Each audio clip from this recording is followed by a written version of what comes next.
Friends, hi, Namaskar and welcome. Today in our journey we have reached the 1970s, that is the seventh decade. Modern historians say that this decade is a decade of major change. The economic boom that happened in the world after the Second World War comes to an end, and the world is in some sort of a crisis which is enhanced by the embargo on petrol, which is actually put in place by the OPEC countries. This decade sees women's empowerment across the world and many women head many countries. This is also a decade in which there is tremendous enhancement in the technology field. Microprocessors are developed which brings computers to the homes of many people. Also in this decade, we see the taste of urban guerrillism for the first time. As like the other decade, the stories of this decade are many. There is the entire world story, and there is also a long story of the Indian subcontinent. So friends, today let me tell you a little bit in detail about the world story. So please sit back and relax while I go into the details. Where do you want me to start? Okay, this time let me start with Europe. In 1972, the Summer Olympic Games are being held in Munich in West Germany. 8 terrorists belonging to the terror group Black September, they are all Palestinians, enter the Olympic village and head straight for the Israelis. They kill 2 Israeli athletes and take 9 Israelis as hostages. Their demand is to release all 234 Palestinians who are held captive in the Israeli jails, and the release of 2 West German nationals, Bader and Meinhof, who are the founders of the Red Army faction in West Germany. The authorities do not meet the demand of the terrorists. In the failed rescue operation, all the 9 athletes of Israel are killed, and 5 out of the 8 Palestinian terrorists are also killed. 1 West German policeman also dies in the crossfire. The world is shocked at this event, but the Olympic Games go on. This, I would say, is the first incident of urban terrorism which is now a common happening in today. Elsewhere, in East Germany in 1972, Erich Honecker is selected to lead the country. East Germany in the 70s is in the communist bloc, and they are facing through a great recession. Erich Honecker takes charge in 72 and remains at the helm not only in the 70s but also in the entire 80s. Slowly the recession eases out a bit, but the East Germans are never at par with the West Germans. Soviet Union under the leadership of Leonid Brezhnev increased their army to a great extent and also stockpiled the weapons, and ultimately in 1979 they attack Afghanistan, occupy the country and remain there for the next decade. I have already spoken in one of the earlier episodes about the Spanish dictator Francisco Franco and his coming to power in the 1930s. He dies in 1975 after ruling Spain for more than 30 years.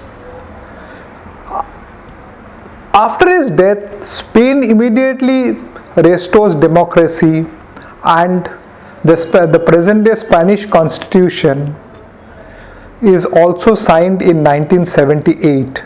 1978 is again known as the year of three popes. First, Pope Paul IV dies.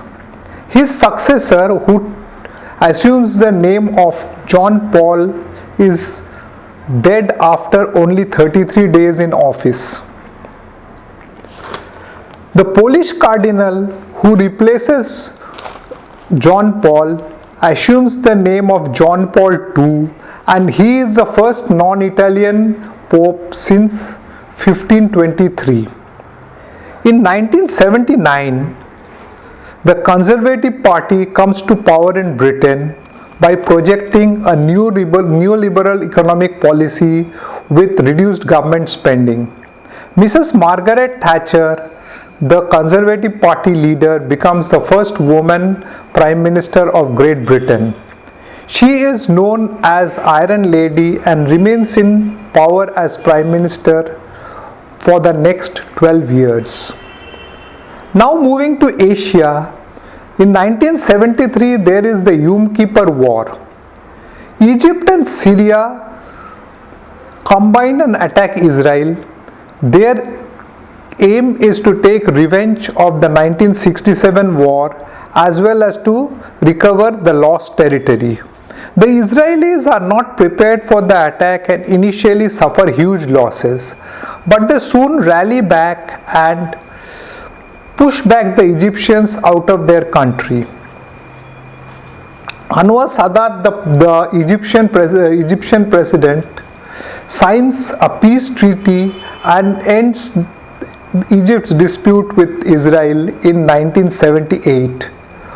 For signing this treaty, Sadat becomes very unpopular in the Arab world, and ultimately it leads to his assassination a few years later. In 1976, Mao Zedong and Zhou Enlai, the two architects of People's Republic of China, die in quick succession. Before that, the United Nations had recognized People's Republic of China. After the death of Mao, there is a brief tussle for leadership, but ultimately Deng Xiaoping takes control and moves the country towards market economy.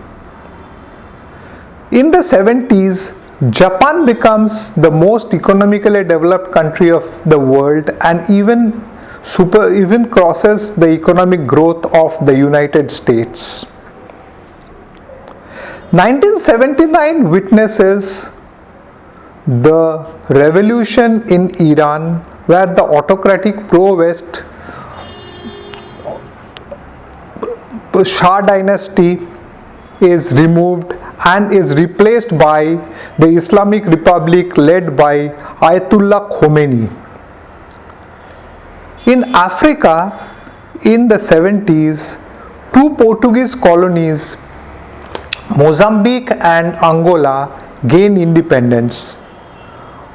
But oil-rich Angola, who gained their independence in 1975, immediately plunges into a raging civil war, and that civil war in some form or the other continues till the year 2002. In 1971, the president of Democratic Republic of Congo, Mobutu, changes the name of the country as Zaire and continues to rule the country as the dictator till the year 1975. In 1971, Idi Amin comes to power in Uganda in a military coup and remains in power till 1979. Moving on to the Americas now. In the United States, in the 1972 election, President Nixon is re-elected. President Nixon is a very seasoned Republican politician, and he has served as the Vice President for 8 years and has also served the first term as president. And after the election, it appears that the Republicans are firmly in control of the country. But in 1974, two New York Times journalists unearthed Nixon's government's involvement in bugging off the Democratic Party headquarters in Watergate building. This is known as Watergate scandal, and the crisis goes to such an extent that Nixon, in order to avoid impeachment, resigns. By doing so, he becomes the first American president to resign from office.